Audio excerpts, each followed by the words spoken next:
What's up, party people? It's Keys Dan with RadioWhat.com, DJLittleRock.com, coming to you live in living color from the Radio What studios. And this is my podcast, What Makes You Smarter? It's an extension of the RadioWhat.com internet radio station that I've been running for quite some time.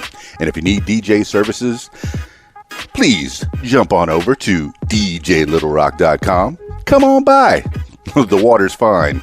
I don't know. If it's a pool party, maybe the water's fine. Check availability and get a free price quote, and maybe you can have me at your next event. If you'd like to tell your story, I encourage you to check out my other podcast, What Makes You Famous? Use the hashtag What Makes You Famous and find it everywhere. What makes you smarter? Well, let's find out. Let's do it together right here on the program. Today on the program, I'm going to be talking about one of my favorite subjects, music.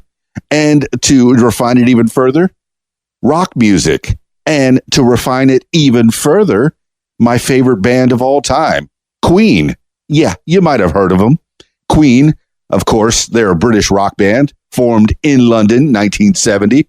Their classic lineup was Freddie Mercury, lead vocals and piano, Brian May, lead guitar and vocals, Roger Taylor, drums and lead vocals, and John Deacon on bass guitar.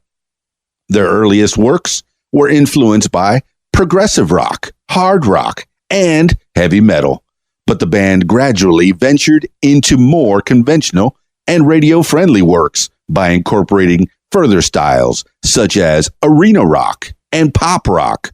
Before forming Queen, May and Taylor had played together in the band Smile.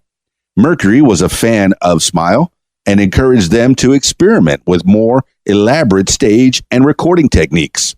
He joined in 1970 and suggested the name Queen. Deacon was recruited before the band recorded their eponymous debut album in 1973.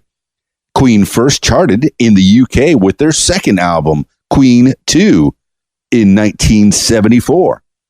Sheer Heart Attack later that year and A Night at the Opera in 1975 brought them international success. The latter featured Bohemian Rhapsody. Yeah, you may have heard of it, Bohemian Rhapsody, which stayed at number one in the UK for 9 weeks and helped popularize the music video format. The band's 1977 album, News of the World, contained We Will Rock You and We Are the Champions, which have become anthems of sporting events. By the early 1980s, Queen were one of the biggest stadium rock bands in the world.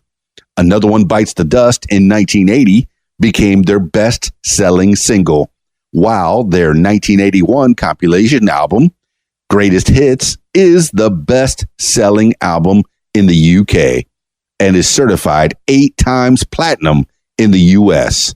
Their performance at the 1985 Live Aid concert has been ranked among the greatest in rock history by various publications.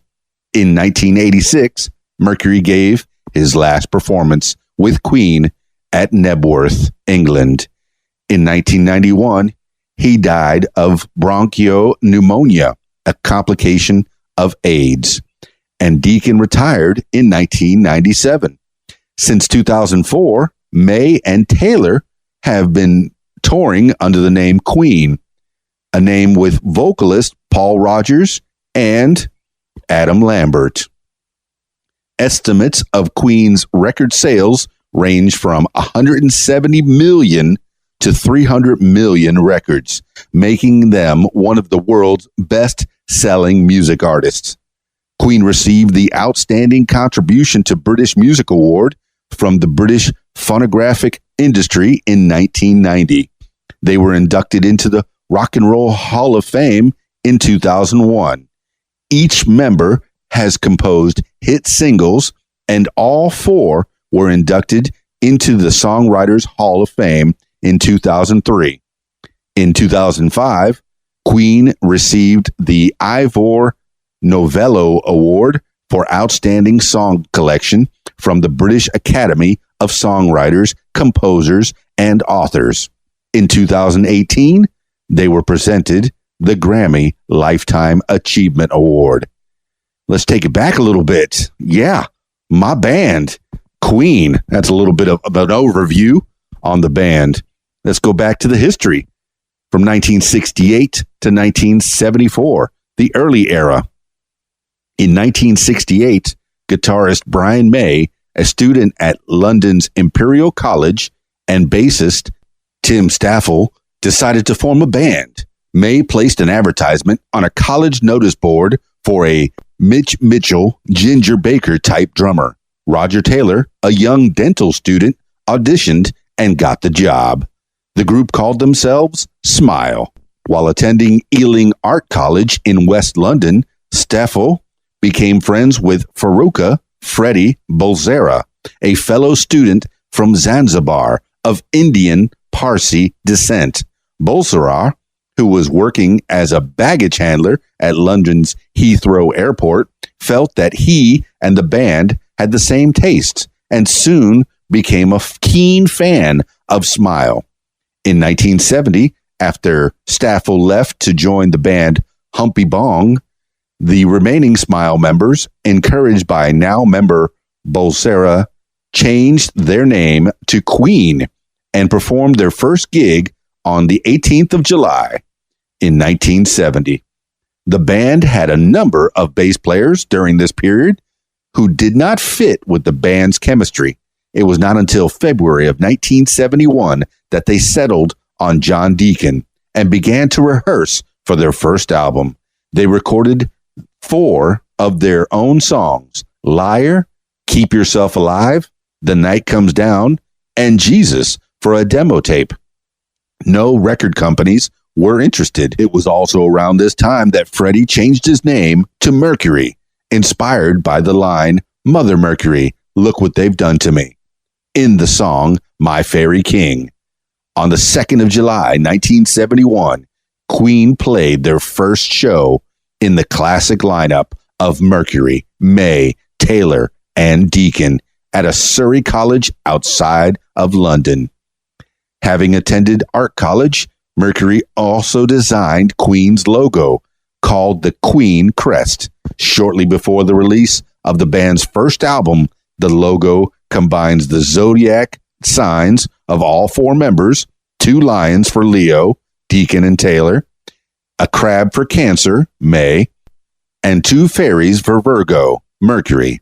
The lions embrace a stylized letter Q. The crab rests atop the letter with the flames rising directly above it, and the fairies are each sheltering below a lion. There's also a crown inside the Q, and the whole logo is overshadowed by an enormous phoenix. The whole symbol bears a passing resemblance to the royal coat of arms of the United Kingdom, particularly with the lion supporters. The original logo, as found on the reverse side of the cover of the band's first album, was a simple line drawing. Later, sleeves bore more intricate colored versions of the logo. In 1972, Queen entered discussions with Trident Studios after being spotted at Delane Lee Studios by John Anthony. After these discussions, Norman Sheffield offered the band a management deal under Neptune Productions, a subsidiary of Trident, to manage the band and enable them to use the facilities at Trident to record new material, whilst the management searched for a record label to sign Queen. This suited both parties, as Trident were expanding into management, and under the deal, Queen were able to make use of the high-tech recording facilities used by other musicians such as the Beatles and Elton John to produce new material. Roger Taylor later described these early off-peak studio hours as gold dust. In 1973, Queen signed a deal with Trident EMI. By July of that year, they released their eponymous debut album, an effort influenced by heavy metal and progressive rock. The album was received well by critics. Gordon Fletcher of Rolling Stone called it superb, and Chicago's Daily Herald called it an above-average debut. However, it drew little mainstream attention, and the lead single, Keep Yourself Alive, sold poorly. Retrospectively, it is cited as the highlight of the album, and in 2008, Rolling Stone ranked it 31st in the 100 greatest guitar songs of all time, describing it as an entire album's worth of riffs crammed into a single song. The album was certified gold in the US and the UK. The group's second LP, Queen 2, was released in 1974 and features rock photographers Mick Rock's iconic image of the band on the cover. This image would be used as the basis for the 1975 Bohemian Rhapsody music video production. The album reached number 5 on the British album chart and became the first Queen album to chart in the UK. The Freddie Mercury written lead single, Seven Seas of Rhye, reached number 10 in the UK, giving the band their first hit. The album is the first real testament to the band's distinctive layered sound and features long, complex instrumental passages, fantasy-themed lyrics, and musical virtuosity. Aside from its only single, the album also included the song The March of the Black Queen, a 6-minute epic which lacks a chorus. The Daily Vault described the number as menacing. Critical reaction was mixed. The Winnipeg Free Press, while praising the band's debut album, described Queen 2 as an overproduced monstrosity. AllMusic has described the album as a favorite amongst the band's hardcore fans. And it is the first of 3 Queen albums to feature in the book 1001 Albums You Must Hear Before You Die. Let's go a little bit further into Queen's history. From 1974 to 1976, Sheer Heart Attack 2, A Night at the Opera. In May of 1974, a month into the band's first U.S. tour opening for Mott the Hoople, Brian May collapsed and was diagnosed with hepatitis, forcing the cancellation of their remaining dates. While recuperating, May was initially absent when the band started work on their third album, but he returned midway through the recording process. Released in 1974, Sheer Heart Attack reached number 2 in the UK, sold well through Europe, and went gold in the US. It gave the band their first real experience of international success and was a hit on both sides of the Atlantic. The album experimented with a variety of musical genres, including British music hall, heavy metal, ballads, ragtime, and Caribbean. At this point, Queen started to move away from the progressive tendencies of their first 2 releases into a more radio-friendly, song-oriented style, stretching the contemporary production methods. Sheer Heart Attack introduced new sound and new melody patterns. The single Killer Queen from Sheer Heart Attack reached number 2 on the British charts and became their first U.S. hit, reaching number 12 on the Billboard Hot 100. The song was partially recorded at Rockfeld Studios in Wales, with Mercury playing the grand piano. It combines camp, vaudeville, and British music hall with May's guitar virtuosity. The album's second single, Now I'm Here, a more traditional hard rock composition, was a number 11 hit in the UK, while the high-speed rocker Stone Cold Crazy, featuring May's up-tempo riffs, is a precursor to speed metal. In recent years, the album has received acclaim from music publications. In 2006, Classic Rock ranked it number 28 in the 100 greatest British albums ever. And in 2007, Mojo ranked it number 88 in the 100 records that changed the world. It is also the second of 3 Queen albums to feature in the book 1001 Albums You Must Hear Before You Die. In January of 1975, the band left for a world tour with each member in Zandra Rhodes created costumes and accompanied with banks of lights and effects. They toured the U.S. as headliners and played in Canada for the first time. After that, they played in 7 cities of Japan from mid-April to the start of May. In September, after an angry split with Trident, the band negotiated themselves out of their Trident Studios contract and searched for new management. One of the options they considered was an offer from Led Zeppelin's manager, Peter Grant. Grant wanted them to sign with Led Zeppelin's own production company, Swan Song Records. The bands found the contract unacceptable and instead contacted Elton John's manager, John Reid, who accepted the position. In late 1975, Queen recorded and released A Night at the Opera, taking its name from the popular Marx Brothers movie. At the time, it was the most expensive album ever produced. Like its predecessor, the album features diverse musical styles, experimentation with stereo sound.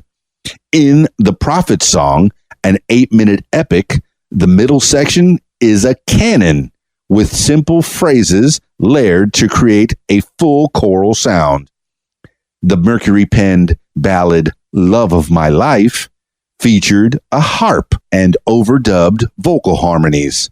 The album was very successful in Britain and went triple platinum in the United States.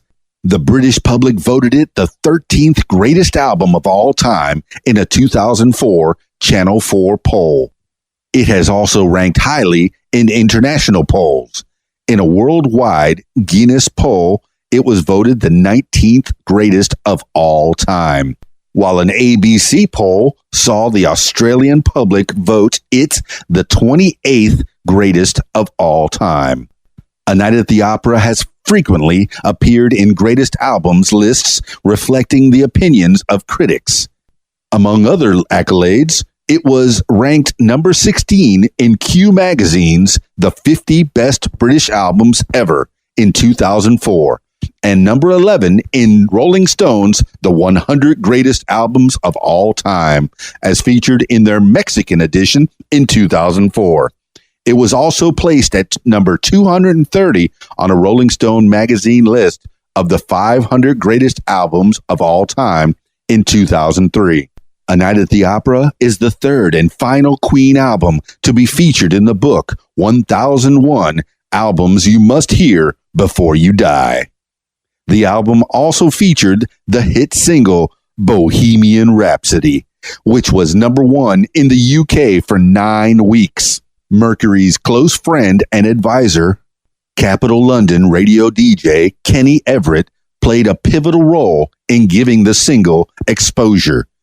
It is the third best-selling single of all time in the UK, surpassed only by Band-Aid's Do They Know It's Christmas and Elton John's Candle in the Wind from 1997, and is the best-selling commercial single in the UK. It also reached number 9 in the United States. A 1992 re-release reached number 2 on the Billboard Hot 100 for 5 weeks.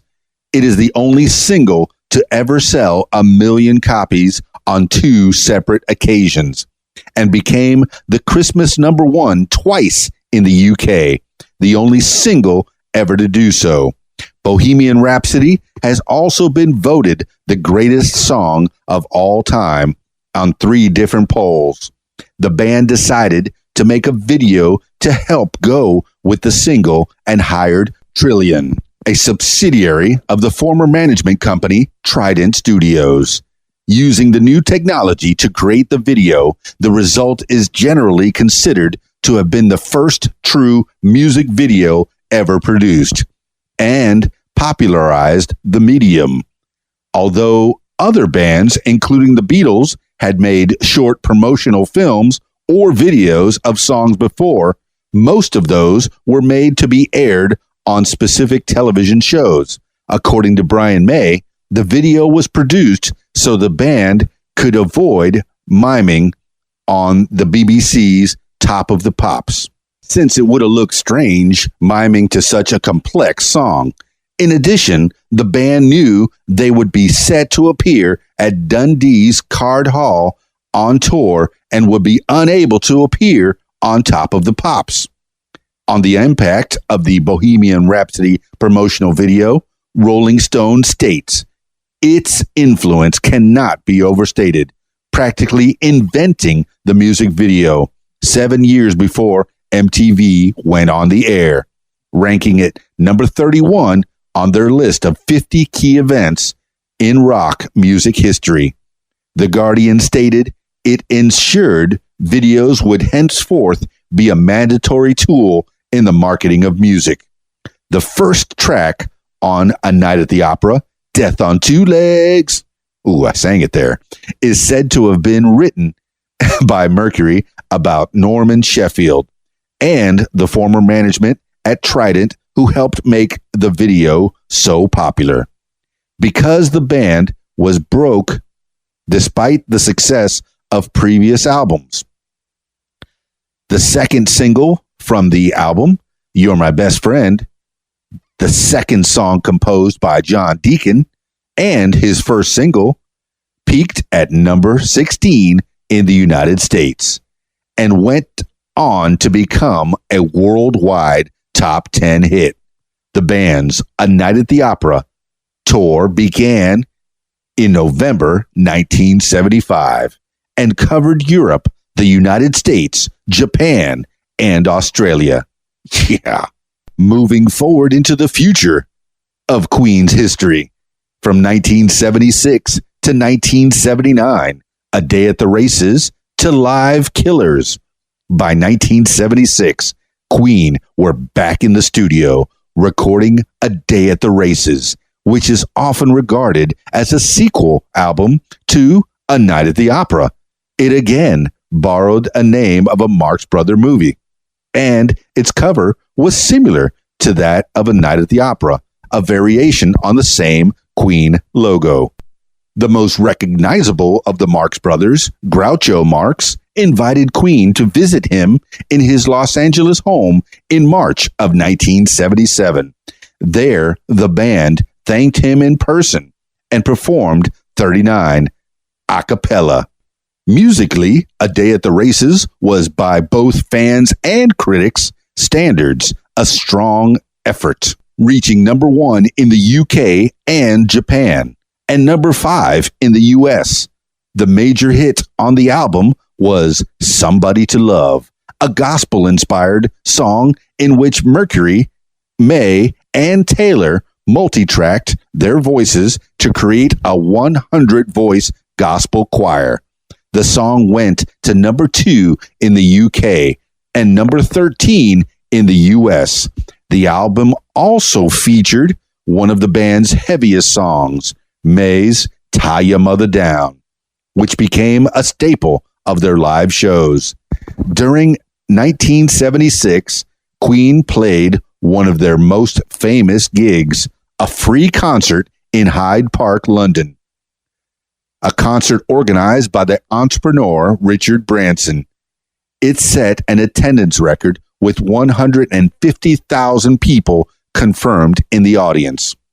On the 1st of December 1976, Queen were the intended guests on London's Early Evening Today program, but they pulled out at the last minute, which saw their late replacement on the show, EMI label mate, the Sex Pistols, give their infamous expletive-strewn interview with Bill Grundy. During the A Day at the Races tour in 1977, Queen performed sold-out shows at Madison Square Garden, New York, in February, and Earl's Court, London, in June. The Earl's Court London concerts commemorated the Silver Jubilee of Queen Elizabeth II and saw the band use a lighting rig in the shape of a crown for the first time. The band's sixth studio album, News of the World, was released in 1977, which has gone 4 times platinum in the United States and twice in the UK. The album contained many songs tailor-made for live performance, including 2 of rock's most recognizable anthems, We Will Rock You and the rock ballad, We Are the Champions, both of which became enduring national sports anthems, and the latter reached number 4 in the U.S. Queen commenced the News of the World tour in 1977, and Robert Hilbum of the Los Angeles Times called this tour the band's most spectacularly staged and finely honed show.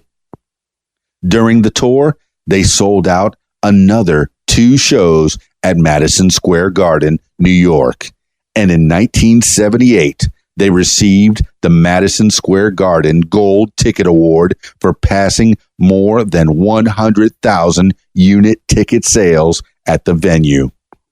In 1978, the band released Jazz, which reached number 2 in the U.S. and number 6 on the Billboard 200 in the U.S.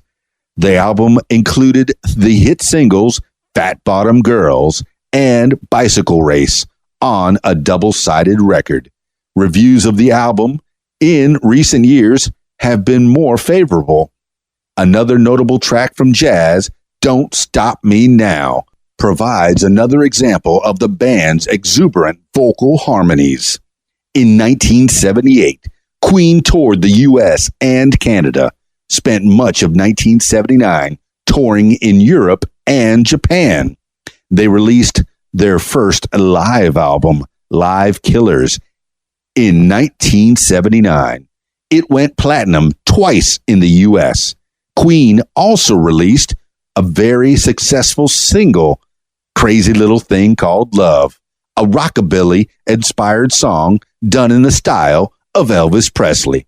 The song made the top 10 in many countries, topped the Australian ARIA charts for 7 consecutive weeks, and was the band's first number 1 single in the United States, where it topped the Billboard Hot 100 for 4 weeks. Having written the song on guitar and played rhythm on the record, Mercury played rhythm guitar while performing the song live, which was the first time he ever played guitar in concert. In December of 1979, Queen played the opening night at the Concert for the People of Kampuchea in London, having accepted a request by the event's organizer, Paul McCartney. Let's go further into the future of Queen's past. 1980 to 1984, The Game, 2, The Works. Queen began their 1980s career with The Game. It featured the singles Crazy Little Thing Called Love and Another One Bites the Dust, both of which reached number 1 in the U.S. After attending a Queen concert in Los Angeles, Michael Jackson suggested to Mercury backstage that Another One Bites the Dust be released as a single, and in October 1980, it spent 3 weeks at number 1. The album topped the Billboard 200 for 5 weeks and sold over 4 million copies in the U.S. It was also the first appearance of a synthesizer on a Queen album. Heretofore, their albums featured a distinctive no synthesizers sleeve note. The note is widely assumed to reflect their anti-synth pro-hard rock stance by the band, but was later revealed by producer Roy Thomas Baker to be an attempt to clarify that those albums' multi-layered solos were created with guitars, not synths, as record company executives kept assuming at the time. In September of 1980, Queen performed 3 sold-out shows at Madison Square Garden. In 1980, Queen also released the soundtrack they had recorded for Flash Gordon. At the 1981 American Music Awards in January, Another One Bites the Dust won the award for Favorite Pop Single, and Queen were nominated for Favorite Pop Rock Band, Duo, or Group. In February 1981, Queen traveled to South America as part of the Game Tour and became the first major rock band to play in Latin American stadiums. The tour included 5 shows in Argentina, one of which drew the largest single concert crowd in Argentine history, with an audience of 300,000 in Buenos Aires, and 2 concerts at the Morumbi Stadium in Sao Paulo, Brazil, where they played to an audience of more than 131,000 people in the first night. Then the largest paying audience for a single band anywhere in the world. And more than 120,000 people the following night. In October of the same year, Queen performed for more than 150,000 fans on the 9th of October at Monterrey Estadio Universitario, and 17 and 18 at Puebla Estadio Zaragoza, Mexico. On the 24th and the 25th of November, Queen played 2 sellout nights at the Montreal Forum, Quebec, Canada. One of Mercury's most notable performances of the game's final track, Save Me, took place in Montreal, and the concert is recorded in the live album, Queen Rock Montreal. Queen worked with David Bowie on the single Under Pressure. The first time collaboration with another artist was spontaneous, as Bowie happened to drop by the studio while Queen were recording. Upon its release, the song was extremely successful, reaching number 1 in the UK and featuring at number 31 on VH1's 100 Greatest Songs of the 1980s. In October of that year, Queen released their first compilation album titled Greatest Hits, which showcased the group's highlights from 1974 to 1981. It is the best-selling album in UK chart history, and as of June of 2019, has spent 867 weeks in the UK album chart. The album is certified 8 times platinum in the US and has sold over 25 million copies worldwide. Taylor became the first member of the band to release his own solo album in 1981, titled Fun in Space. In 1982, the band released the album Hot Space, a departure from their trademark 70s sound, this time being a mixture of rock, pop rock, dance, funk, and R&B. Most of the album was recorded in Munich during the most turbulent period in the band's history, and Taylor and May lamented the new sound, with both being very critical of the influence of Mercury's personal manager, Paul Prenter, had on the singer. May was also scathing of Prenter, who was Mercury's manager from the early 1980s to 1984, for being dismissive of the importance of radio stations such as the U.S. networks and their vital connection between the artist and the community, and for denying them access to Mercury. Q Magazine would list Hot Space as one of the top 15 albums where great rock acts lost the plot. On the 14th and 15th of September 1982, the band performed their last 2 gigs in the U.S. with Mercury on lead vocals, playing at the Forum in Inglewood, California. The band stopped touring North America after their Hot Space tour, as their success there had waned, although they would perform on American television for the only time during the 8th season premiere of Saturday Night Live on the 25th of September of the same year. It became the final public performance of the band in North America before the death of their frontman. Queen left Elektra Records, their label in the US, Canada, Japan, Australia, and New Zealand, and signed onto EMI Capitol Records. After working steadily for over 10 years, Queen decided that they would not perform any live shows in 1983. During this time, they recorded a new album at the Record Plant Studios, Los Angeles, and Musicland Studios in Munich. And several members of the band explored side projects and solo work. Taylor released his second solo album, Strange Frontier. May released the mini-album, Starfleet Project, collaborating with Eddie Van Halen. In February of 1984, Queen released their 11th studio album, The Works, which included the successful singles Radio Gaga, Hammer to Fall, and I Want to Break Free.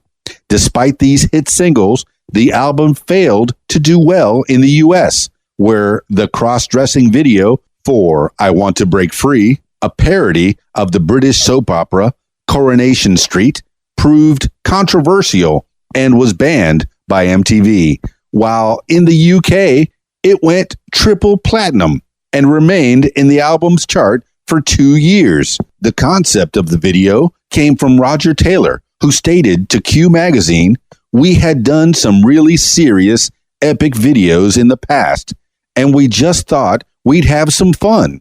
We wanted people to know that we didn't take ourselves too seriously, that we could still laugh at ourselves.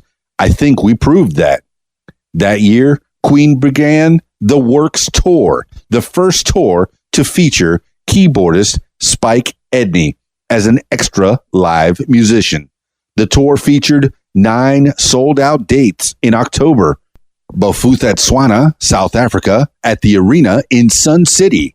Upon returning to England, they were the subject of outrage, having played in South Africa during the height of apartheid, and in violation of worldwide divestment efforts and a United Nations cultural boycott.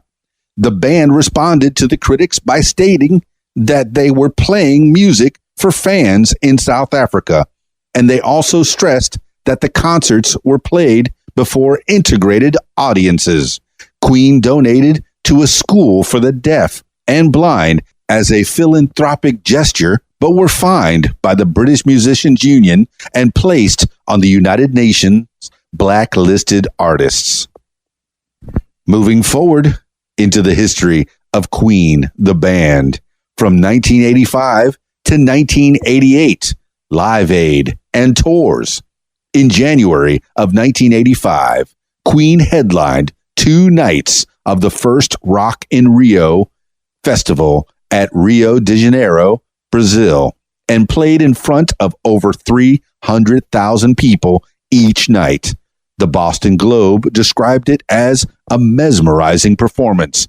Highlights from both nights were released on VHS as Queen Live in Rio and was broadcast on MTV in the U.S.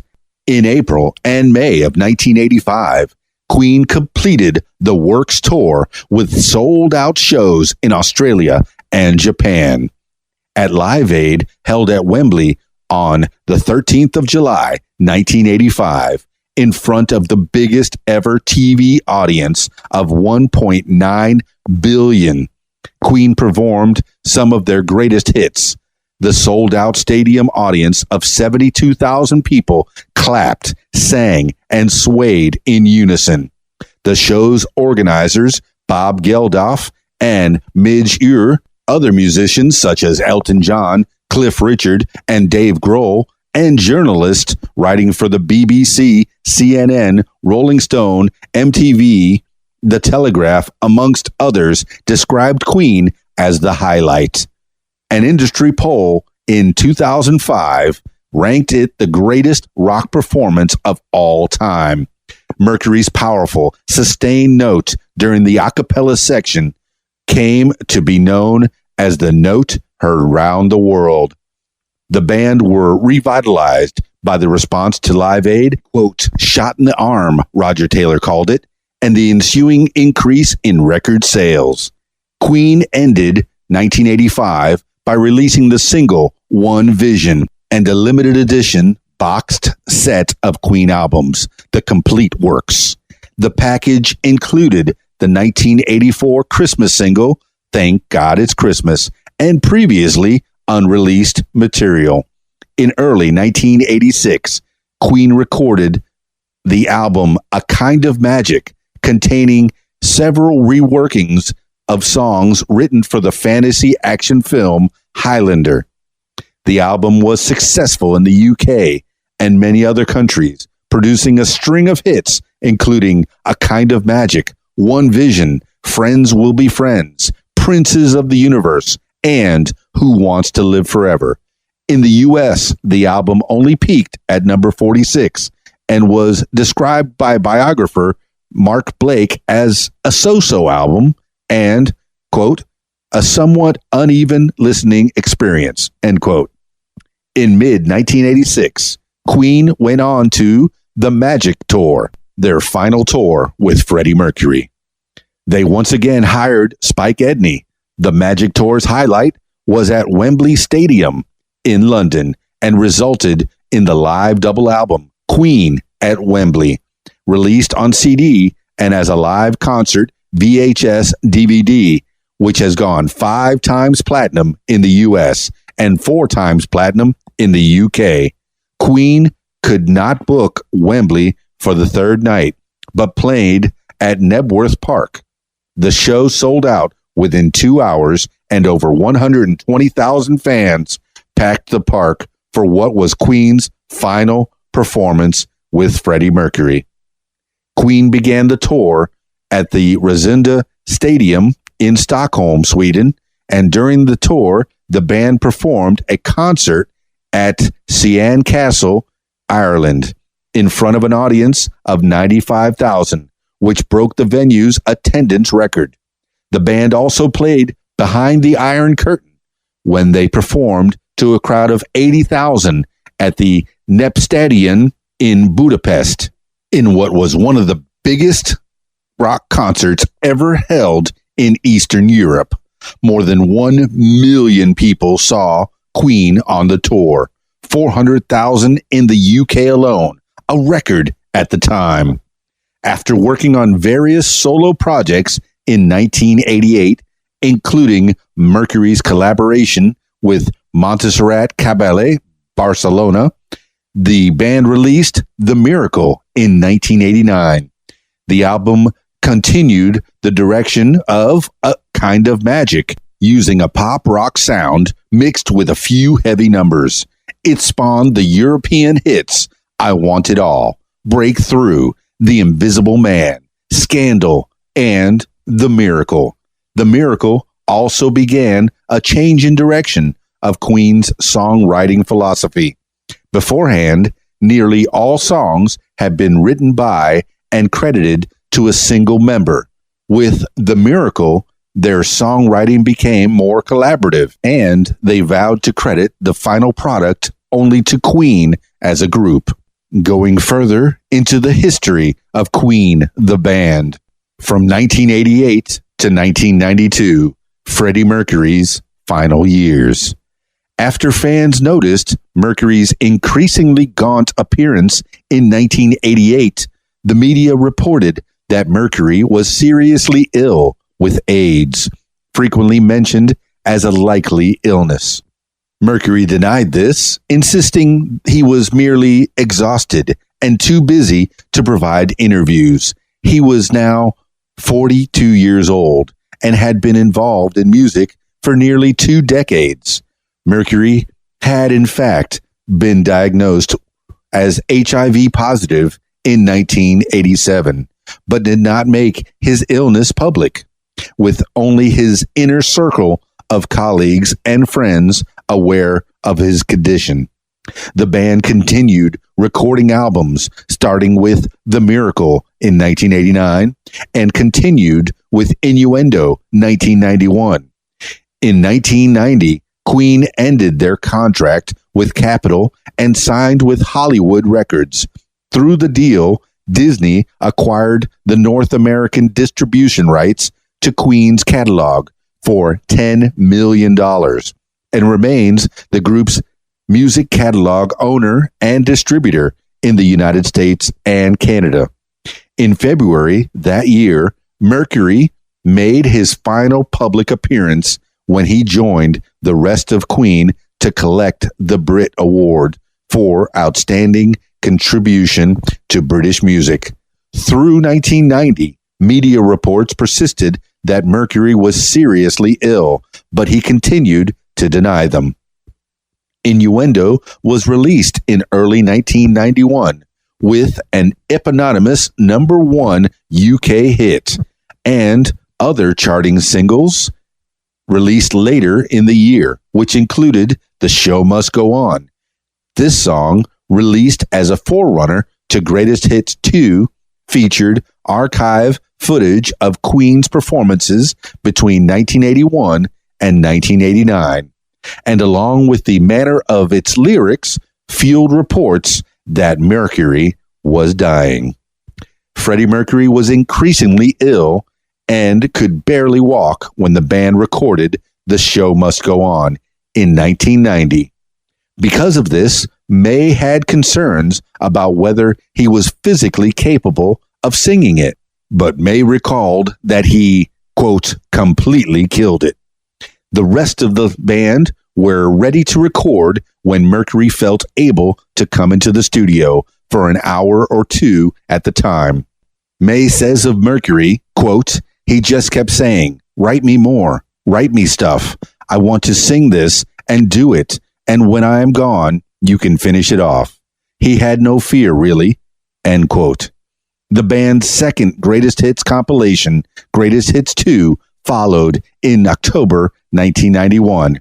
It is the 10th best-selling album in the UK and has sold 16 million copies worldwide. On the 23rd of November, 1991, in a prepared statement made on his deathbed, Freddie Mercury confirmed that he had AIDS. Within 24 hours of the statement, he died of bronchial pneumonia, which was brought on as a complication of AIDS. His funeral service on the 27th of November in Kensal Green, West London, was private and held in accordance with the Zoroastrian religious faith of his family. Bohemian Rhapsody was re-released as a single shortly after Freddie Mercury's death, with These Are the Days of Our Lives as the AA side. The music video for These Are the Days of Our Lives contains Mercury's final scenes in front of the camera. This track had featured at the beginning of the year on the Innuendo album, and the video for it was recorded in May of 1991, which proved to be Mercury's final work with Queen. The single went to #1 in the UK and remaining there for 5 weeks, the only recording to top the Christmas chart twice and the only one to be #1 in 4 different years, 1975, 1976, 1991, and 1992. Initial proceeds from the single, approximately £1 million, were donated to the Terrence Higgins Trust, an AIDS charity. Queen's popularity was stimulated in North America when Bohemian Rhapsody was featured on the 1992 comedy film Wayne's World. Its inclusion helped the song reach #2 on the Billboard Hot 100 for 5 weeks in 1992. Including its 1976 chart run, it remained in the Hot 100 for a combined 41 weeks and won the band an MTV Award at the 1992 MTV Music Awards. The compilation album, Classic Queen, also reached #4 on the Billboard 200, and it's certified 3 times platinum in the U.S. Wayne's World footage was used to make a new music video for Bohemian Rhapsody, with which the band and management were delighted. On the 20th of April, 1992, the Freddie Mercury Tribute Tour was held at London's Wembley Stadium to a 72,000-strong crowd. Performers including Def Leppard, Robert Plant, Tony Iommi, Roger Daltrey, Guns N' Roses, Elton John, David Bowie, George Michael, Annie Lennox, Seal, Extreme, and Metallica performed various Queen songs along with the 3 remaining Queen members and Spike Edney. The concert is listed in the Guinness Book of Records as the largest rock star benefit concert, as it was televised to over 1.2 billion viewers worldwide and raised over £20 million for AIDS. Continuing with the history of Queen, the band. From 1995 to 2003, Made in Heaven to 46664 concert. Queen's last album with Mercury, titled Made in Heaven, was released in 1995, 4 years after his death, featuring tracks such as Too Much Love Will Kill You and Heaven for Everyone. It was constructed from Mercury's final recordings in 1991, material left over from their previous studio albums, and reworked material from May, Taylor, and Mercury's solo albums.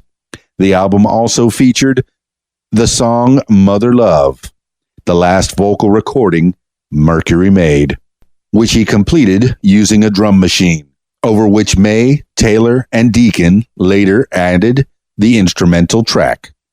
After completing the penultimate verse, Mercury had told the band he wasn't feeling that great and stated, quote, "I will finish it when I come back next time," end quote.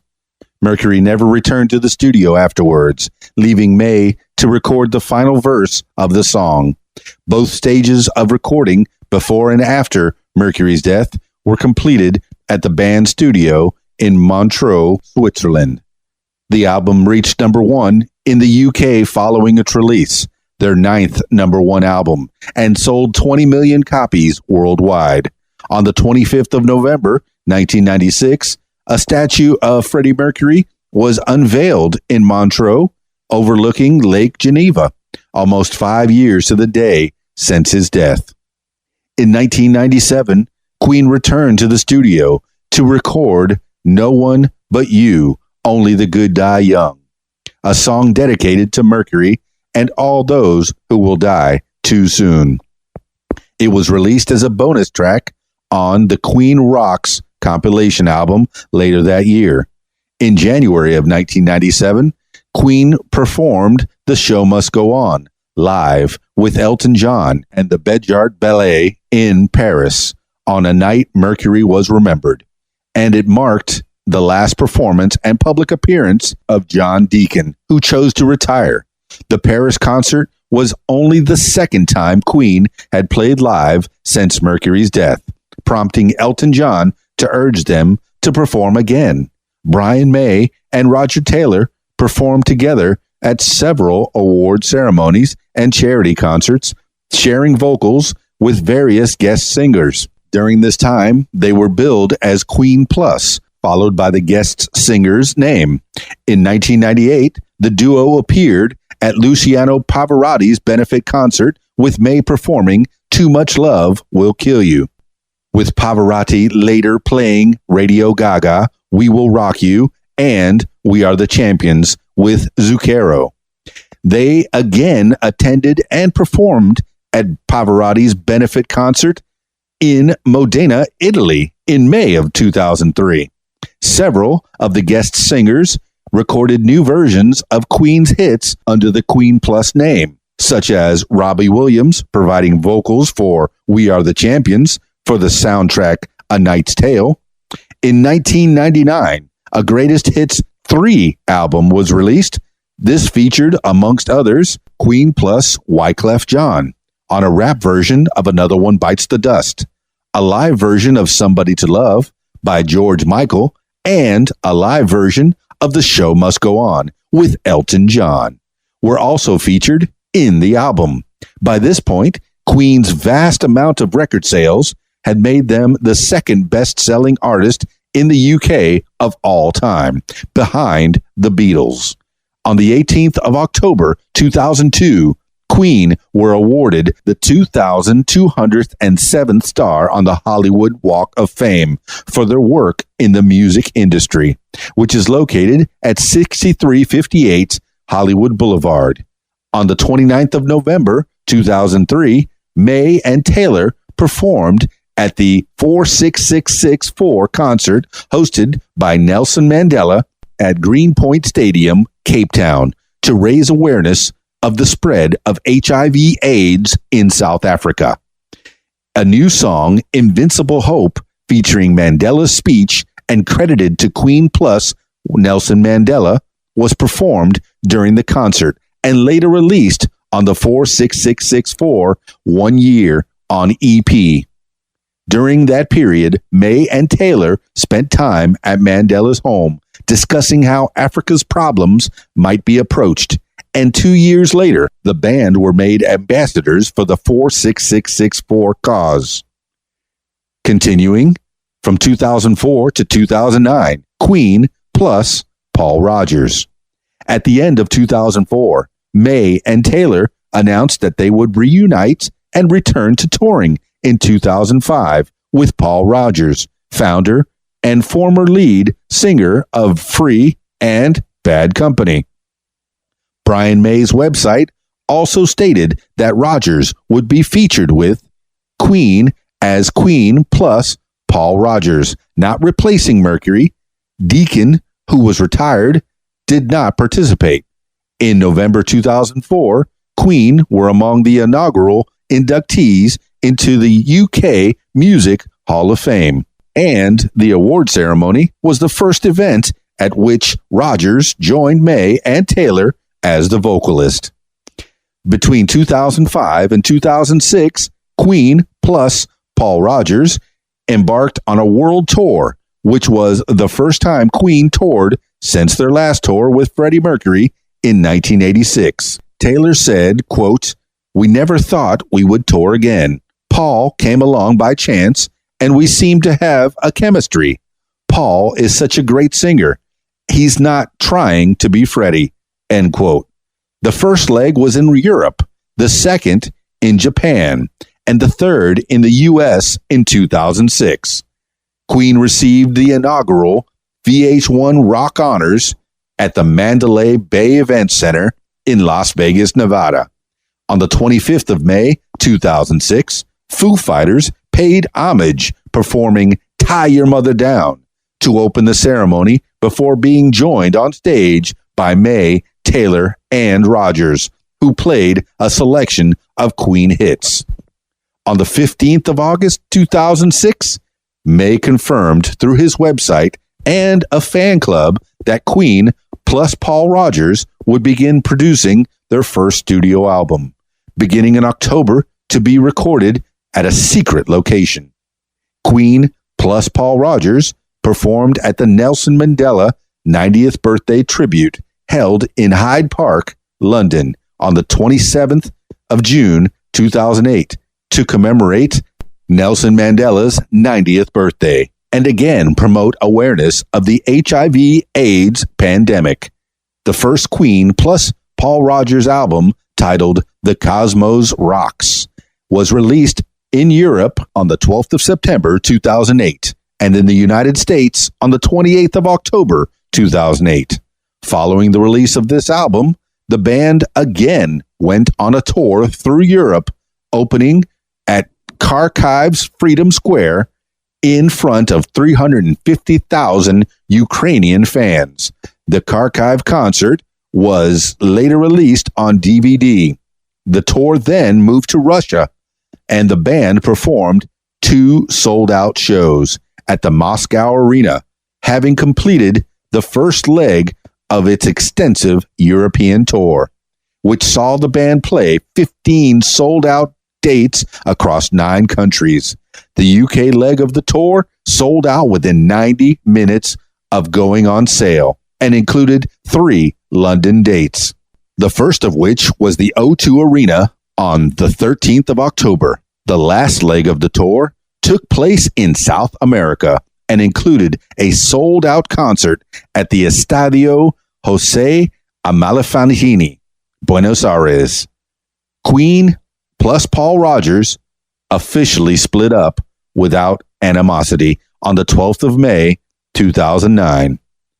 Rodgers stated, quote, "My arrangement with Queen was similar to my arrangement with Jimmy Page in the firm, in that it was never meant to be a permanent arrangement," end quote.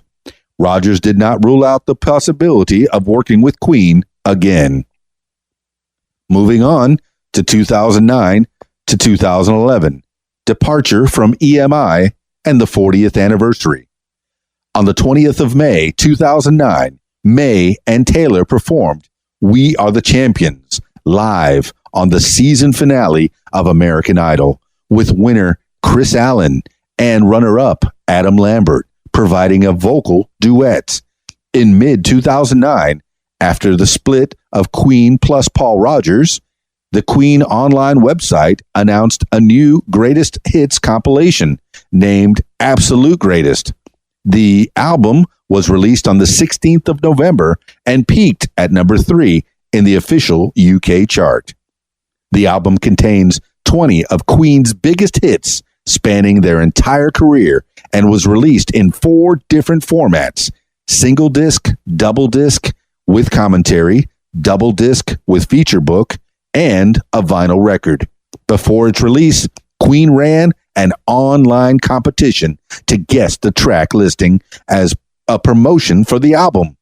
On the 30th of October 2009, May wrote a fan club letter on his website stating that Queen had no intentions to tour in 2010, but that there was a possibility of a performance. On the 15th of November 2009, May and Taylor performed Bohemian Rhapsody live on the British TV show The X Factor alongside the finalists. On the 7th of May 2010, May and Taylor announced that they were quitting their record label, EMI, after almost 40 years. On the 20th of August 2010, Queen's manager, Jim Breach, put out a newsletter stating that the band had signed a new contract with Universal Music. During an interview for Hard Talk on the BBC on the 22nd of September, May confirmed that the band's new deal was with Island Records, a subsidiary of Universal Music Group. Hollywood Records remained as the group's label in the United States and Canada. However, as such, for the first time since the late 1980s, Queen's catalog now has the same distributor worldwide, as Universal distributes for both the Island and Hollywood labels. For a time in the late 1980s, Queen was on EMI-owned Capitol Records in the U.S. On the 14th of March 2011, which marked the band's 40th anniversary, Queen's first 5 albums were re-released in the UK and some other territories as remastered deluxe editions. The US versions were released on the 17th of May. The second 5 albums of Queen's back catalog were released on the 27th of June, with the exception of the US and Canada, which was on the 27th of September. The final 5 were released in the UK on the 5th of September. In May of 2011, Jane's Addiction vocalist Perry Farrell noted that Queen are currently scouting their once former, current live bassist Chris Chaney to join the band. Farrell stated, quote, "I have to keep Chris away from Queen, who want him, and they're not going to get him unless we're not doing anything. Then they can have him," end quote. In the same month, Paul Rodgers stated he may tour with Queen again in the near future. At the 2011 Broadcast Music Incorporated BMI Awards held in London on the 4th of October, Queen received the BMI Icon Award in recognition for their airplay success in the U.S. At the 2011 MTV Europe Music Awards on the 6th of November, Queen received the Global Icon Award, which Katy Perry presented to Brian May. Queen closed the award ceremony with Adam Lambert on vocals, performing The Show Must Go On, We Will Rock You, and We Are the Champion. The collaboration garnered a positive response from both fans and critics, resulting in speculation about future projects together. From 2011 to the present, Queen plus Adam Lambert. Queen forever. On the 25th and 26th of April, May and Taylor appeared on the 11th series of American Idol at the Nokia Theater in Los Angeles, performing a Queen medley with the 6 finalists on the first show, and the following day performed Somebody to Love with the Queen Extravaganza Band. Queen were scheduled to headline Sonosphere at Knebworth on the 7th of July, 2012, with Adam Lambert before the festival was canceled. Queen's final concert with Freddie Mercury was in Knebworth in 1986. Brian May commented, quote, "It's a worthy challenge for us, and I'm sure Adam would meet with Freddie's approval," end quote. Queen expressed disappointment at the cancellation and released a statement to the effect that they were looking to find another venue.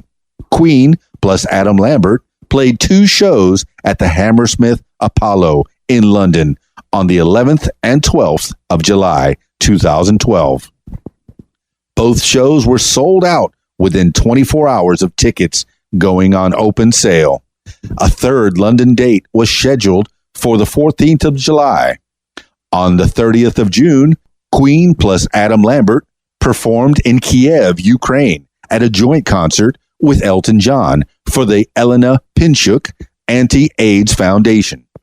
Queen also performed with Lambert on the 3rd of July, 2012, at Moscow's Olympic Stadium, and on the 7th of July, 2012, at the Municipal Stadium in Wrocław, Poland.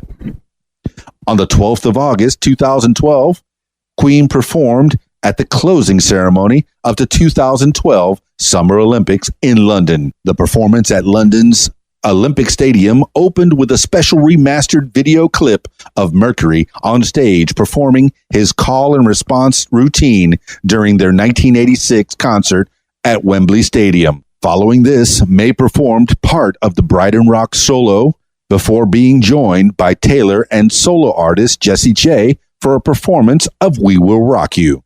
On the 20th of September, 2013, Queen plus Adam Lambert performed at the iHeartRadio Music Festival at the MGM Grand Hotel and Casino in Las Vegas.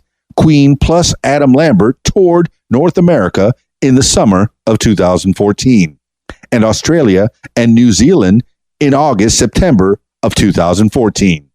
In an interview with the Rolling Stone, May and Taylor said although the tour with Lambert is a limited thing, they are open to him becoming an official member and cutting new material with him.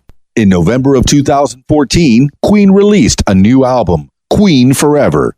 The album is largely a compilation of previously released material, but features 3 new Queen tracks, featuring vocals from Mercury with backing added by the surviving members of Queen.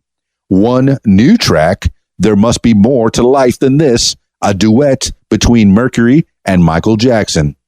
Queen plus Adam Lambert performed in the shadow of Big Ben in Central Hall, Westminster, Central London, at the Big Ben New Year concert on New Year's Eve 2014 and New Year's Day 2015.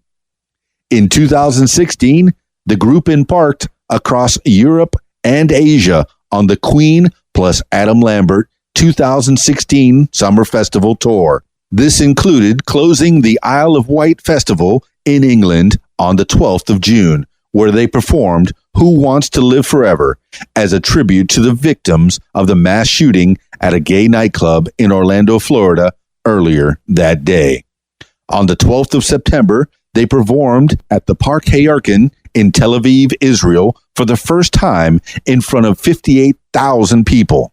As a part of the Queen plus Adam Lambert Tour 2017-2018, the band toured North America in summer of 2017, toured Europe in late 2017, before playing dates in Australia and New Zealand in February and March of 2018. On the 24th of February 2019, Queen plus Adam Lambert opened the 91st Academy Awards ceremony held at the Dolby Theater in Hollywood, Los Angeles, which brings us to July of 2019. They will embark on the North American leg of the Rhapsody Tour. With dates sold out in April, they will tour Japan and South Korea in January of 2020, followed by Australia and New Zealand in the following month. Well, I appreciate you sticking with me as we go through the history and present of Queen, the band, my favorite. I mean, I can go through their music style and influences and their legacy and the countless times that they were featured in movies and pop culture. Just I'm watching shows, and every time Queen songs pop up, I get giddy. So, we could probably do another show in the future on all that, but I had a good time just reminiscing and thinking about my favorite band, Queen. I hope you had a good time as well. There's going to be more episodes coming up in the future. It's just a show that lets me learn, and I'll take you on the journey with me. So if you like the sound of my voice, maybe we'll learn some stuff together. Thank you so much for listening to this installment. It is Keys Dan with RadioWhat.com, DJLittleRock.com. Peace. I'm out of here. If you like what you hear, I encourage you to follow What Makes You Smarter podcast everywhere on social media. Find it on Facebook at What Makes You Smarter. Find it on Instagram at What Makes You Smarter. And find it on Twitter at Smarter What? And find it on YouTube. A username Keys Dan. Leave What Makes You Smarter podcast a review and subscribe. Listen to What Makes You Smarter podcast on Spotify, iTunes, YouTube, Stitcher, Google Podcasts, Podcast Addict, my personal favorite, and anywhere you find podcasts. Learn with me on my podcast, What Makes You Smarter. Support What Makes You Smarter podcast using my PayPal, paypal.me/KeysDan. Support this podcast. Email info@radiowhat.com if you want to hear a certain topic in your ears right here on the program. What Makes You Smarter is a production of Keys Dan Enterprises Incorporated at keysdan.com. Thank you for listening.